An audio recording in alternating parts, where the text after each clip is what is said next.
आज के दिन इस्लामाबाद का मंजर कुछ जाना पहचाना लग रहा था। अदालत भी लगी थी, एक जमात की सियासी क़यादत भी इस कचहरी के सामने पेश हुई, मगर किरदार अलग थे। पुराने मंजर में नून लीग के कायद नवाज शरीफ और उनकी बेटी मरियम नवाज की पेशी थी, और आज के मंजर में साबिक सदर आसिफ अली जरदारी और फरियाल तालपुर की पेशी थी। जाली अकाउंट्स केस में आज पहली दफा आसिफ अली जरदारी और उनकी बहन फरियाल तालपुर इस्लामाबाद की एहतसाब अदालत के सामने पेश हुए। इस दौरान उनकी सहाफ़ियों से दिलचस्प गैर रस्मी गुफ्तगू भी हुई। सहाफ़ी ने आसिफ जरदारी से सवाल किया कि आप आज इस कुर्सी पर बैठे हैं जहां नवाज शरीफ बैठते थे।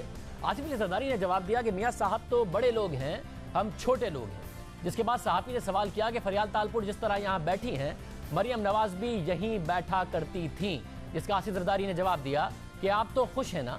अब दिलचस्प बात यह है कि जब नून लीग मुकदमात से गुजर रही थी तो उस वक्त मरियम नवाज शरीफ ने इशारा दिया था कि जो लोग इस्तेमाल हो रहे हैं उन्हें पता होना चाहिए कि जब नवाज शरीफ से फुर्सत मिल जाएगी तो बाकियों के साथ क्या होगा।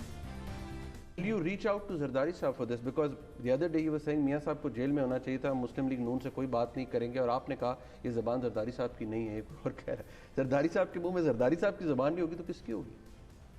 इतने सादा तो आप भी नहीं हैं। क्या करूँगी, मैं तो सादा हूँ। मैं तो आपके पास इंटरव्यू इसीलिए लेने आया हूँ कि सवालों के जवाब मिल जाए। मगर ये कि उनसे इस तरह की बात एक्सपेक्ट करना, मैं अभी I am in a fix, मुझे समझ नहीं आ रही कि जो लोग खुशी खुशी इस्तेमाल हो रहे हैं, अभी तो वो बहुत खुशी खुशी नवाज शरीफ को गिराने की कोशिश में इस्तेमाल हो रहे हैं, लेकिन उनको ये समझ आनी चाहिए, उनको ये समझ आनी चाहिए कि नवाज शरीफ, वो आपने नहीं बताया, नवाज शरीफ साहब फिर भी एक्सेप्टेबल हैं। कुछ लोगों की तो एक्सेप्टेबिलिटी है ही नहीं। तो आप सोचें कि जब नवाज शरीफ से फरागत हो जाएगी लोगों को, वो बाकियों के साथ क्या हाल होगा। रिजर्व पेशी के मौके पर एक अहम पेशरफ्त भी सामने आई है। समाअत के आगाज में ही दो खवातीन मुल्जिमान ने गवाह बनने की दरख्वास्त दायर कर दी। दोनों खवातीन मुल्जिमान ने अदालत से दरख्वास्त की कि हमारा नाम मुल्जिमान की फहरिस्त में है, लेकिन हम गवाही देने को तैयार हैं। हमने चेयरमैन नैब को भी दरख्वास्त लिखी है, जिस पर एहतसाब अदालत के जज अरशद मलिक ने खवातीन से पूछा कि क्या आप वादा माफ गवाह बनेंगी, जिस पर दीगर मुल्जिमान के वकला ने एतराज़ करते हुए मौक़िफ़ अख्तियार किया कि ये कोई स्टेज नहीं है वादा माफ गवाह बनने का। जिस पर जज ने नैब प्रोसिक्यूटर से सवाल किया कि खवातीन की दरख्वास्त पर आप क्या कहते हैं। नैब प्रोसिक्यूटर ने जवाब दिया कि हमें चेक करना होगा कि कोई दरख्वास्त नैब में है या नहीं। जिसके बाद अदालत ने दोनों खवातीन से अलग अलग तहरीरी दरख्वास्तें जमा कराने की हिदायत कर दी। जबकि दूसरी तरफ आज आसिफ अली जरदारी समेत बेशतर मुल्जिमान ने अदालत में अपनी हाजिरी लगाई, और जो गैर हाजिर मुल्जिमान थे अदालत ने उन्हें 12 अप्रैल को तलब करके हाजिरी लगाने की हिदायत की, और केस की बाकायदा समाअत अदालत ने 16 अप्रैल तक मुलतवी कर दी। अब अहम बात यह है कि आज पेशी आसिफ अली जरदारी की थी, मगर अदालत के बाहर जिक्र नवाज शरीफ का होता रहा। आज अदालत के बाहर जब आसिफ अली जरदारी को सहाफ़ियों के सवालात का सामना करना पड़ा तो उनका क्या कहना था, आपको सुनवाते हैं। महसूस ये कर रहे हैं कि ये वही जगह है आए थे पहले जहाँ पे गुजरे थे हम, जहाँ से रास्ता बाकी दो काम करने को कोई बात नहीं,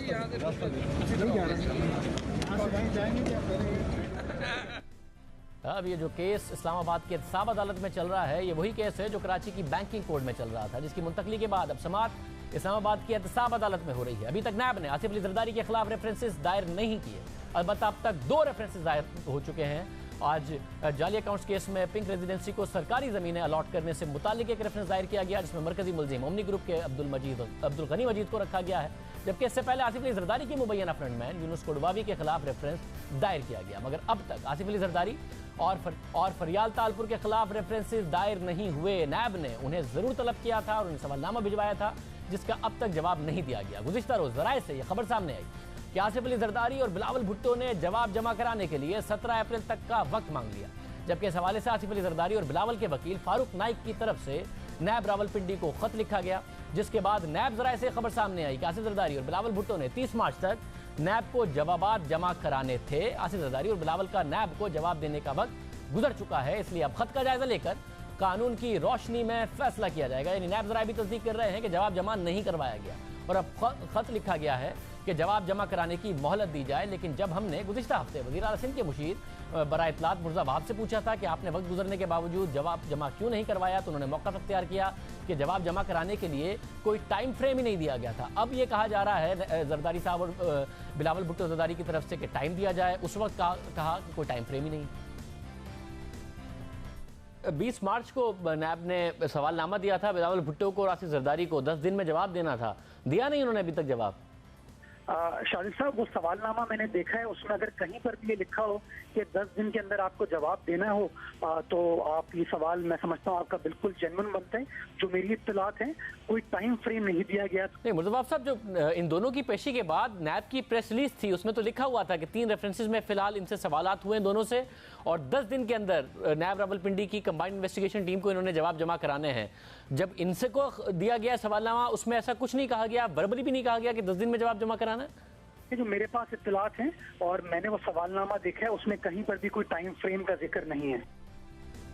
पीपल्स पार्टी इस हवाले से सख्त मौक़िफ़ भी इख्तियार किए हुए है। बिलावल भुट्टो जरदारी हों या आसिफ जरदारी हों, वो जारहाना सियासत का हवाला दे रहे हैं। इस हवाले से अब तक क़यास-आराइयाँ हो रही हैं कि आखिर पीपल्स पार्टी करेगी क्या, नून लीग को साथ मिलाएगी या नहीं मिलाएगी। आज रोज़नामा डॉन में शाया होने वाली खबर के मुताबिक नून लीग की लीडरशिप को अंदरूनी दबाव का सामना है कि वो हुकूमत के खिलाफ सड़कों पर निकले और पीपल्स पार्टी का साथ दे। खबर के मुताबिक कुछ रहनुमाओं ने पार्टी क़यादत से दरख्वास्त की है कि पार्टी के कारकुनों को मुतहर्रिक करके हुकूमत के खिलाफ मुहिम का ऐलान किया जाए। अब पीपल्स पार्टी नून लीग के खिलाफ क्या मिलकर पीपल्स पार्टी और नून लीग हुकूमत के खिलाफ कोई मुहिम चला पाएंगे? पीपल्स पार्टी के सीनियर रहनुमा मुअज़्ज़मा कायरा साहब हमारे साथ मौजूद हैं। कायरा साहब, बहुत शुक्रिया। कायरा साहब, हुकूमत पर प्रेशर आपने ज़ाहिर डालने की बड़ी कोशिश की है, मगर हुकूमत प्रेशर में आई नहीं है। काफ़ी लाइट लिया है पीपल्स पार्टी की तरफ से जो भी बयानात आए वो वफाकी हुकूमत ने, नैब हो दूसरे मामलात हों, क्या वाज़े नज़र नहीं आ रहा कि बड़े तरीके से पहले आपको एक तरफ उलझाया हुआ था, नून लीग की बारी थी, अब नून लीग को उलझाया हुआ है, जरदारी साहब की बारी है, तो बड़ा तरीके से ऐसा माहौल क्रिएट हुआ है कि आप दोनों भी मिलके हुकूमत पर प्रेशर डाल नहीं पा रहे इंडिविजुअली भी। देखिए ना, हुकूमत को प्रेशराइज करने का एक रास्ता रह गया कि हम धरने देना शुरू कर दें, वो सिस्टम को डिस्टेबलाइज करेगा। बाकी हमारा काम क्या है? मीडिया के जरिए क्या हम नहीं कर रहे? क्या हम ये बात पब्लिक इशू नहीं ले रहे? अनफॉर्चुनेटली हो क्या रहा है, जनरली कुछ हमारे दोस्त जो हैं वो डिबेट करते हुए हम पे सवाल ये रेज कर रहे हैं कि देखें जी, आप तो अपने इश्यूज में उलझे हुए हैं, अवाम के इश्यूज को आप तवज्जो नहीं दे रहे। आप मुझे कोई एक स्पीच, हमारे किसी सीनियर की कोई एक स्पीच, कोई एक इवेंट ऐसा बता दे जिसमें आइन, कानून, पाकिस्तान के अवाम के अंदर ज़िंदगी में तलखियाँ, तंगियाँ, इसके ऊपर बात ना हुई हो, महंगाई के ऊपर बात ना हुई हो, बैड गवर्नेंस के ऊपर बात ना हुई हो। ये सारे के सारे इशू क्या अवाम के नहीं हैं? अवाम के इशूज़ हैं। अब उसका एक तरीका कार है। एक तरीका वो है जो खान साहब ने अडॉप्ट किया कि आप जाके पार्लियामान के बाहर धरना दे के बैठ जाएं, और वो रोज़ हमें दावत भी देते हैं कि जनाब आएँ, आपके पास बंदे ही नहीं है, आएँ मैं आपको दावत देता हूँ, धरना दें, आप आके बैठें कंटेनर में।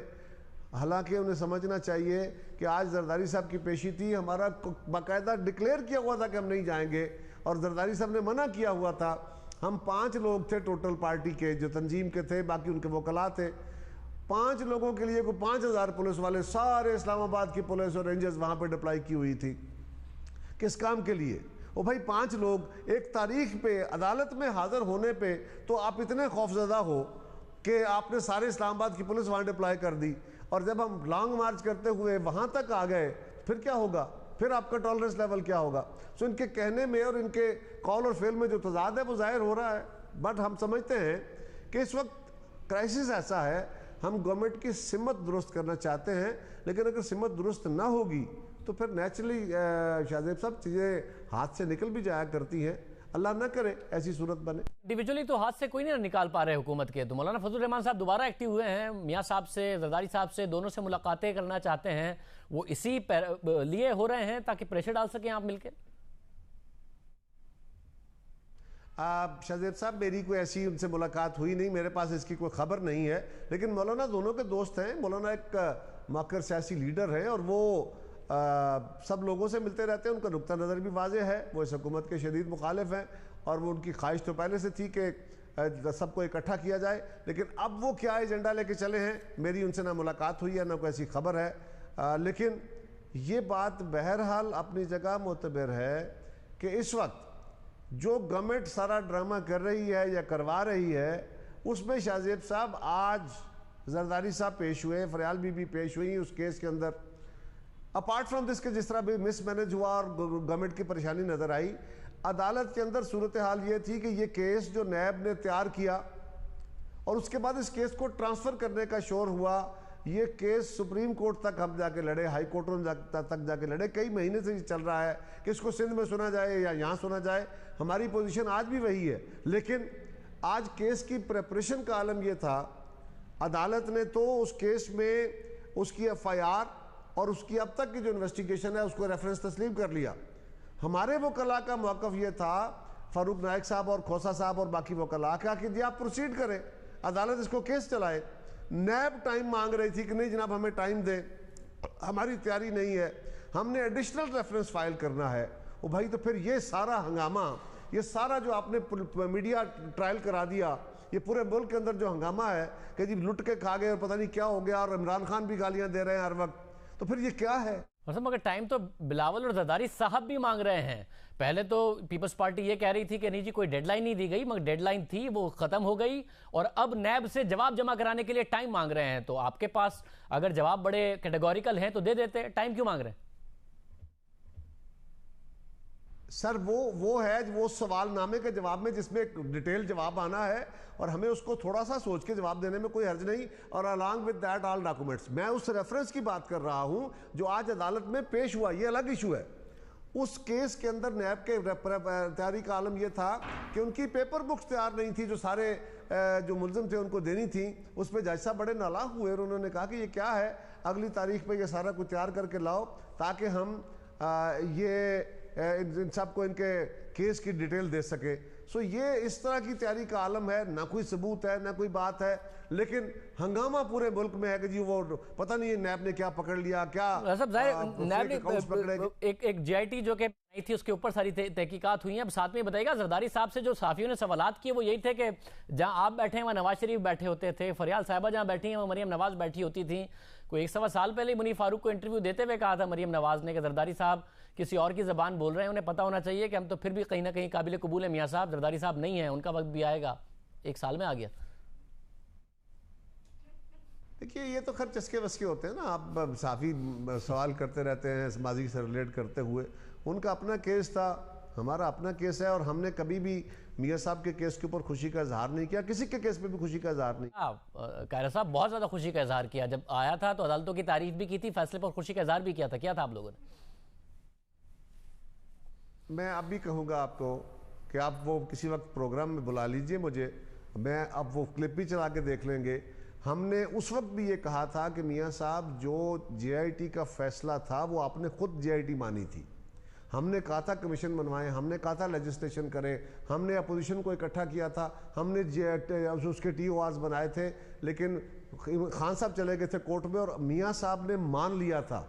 अगर वो JIT ना मानते तो सूरत हाल हमारा मौक़िफ़ मुख्तलिफ था उससे। उस वक्त हमने ये कहा कि जब आप खुद मान चुके हैं और आज आप JIT पे एतराज़ करें तो ये मुनासिब नहीं है, और उसकी रोशनी में अगर अदालती फैसला आया है तो JIT की बुनियाद पर अदालती फैसले को चैलेंज आप नहीं कर सकते। ये हमारा मौक़िफ़। बहुत शुक्रिया।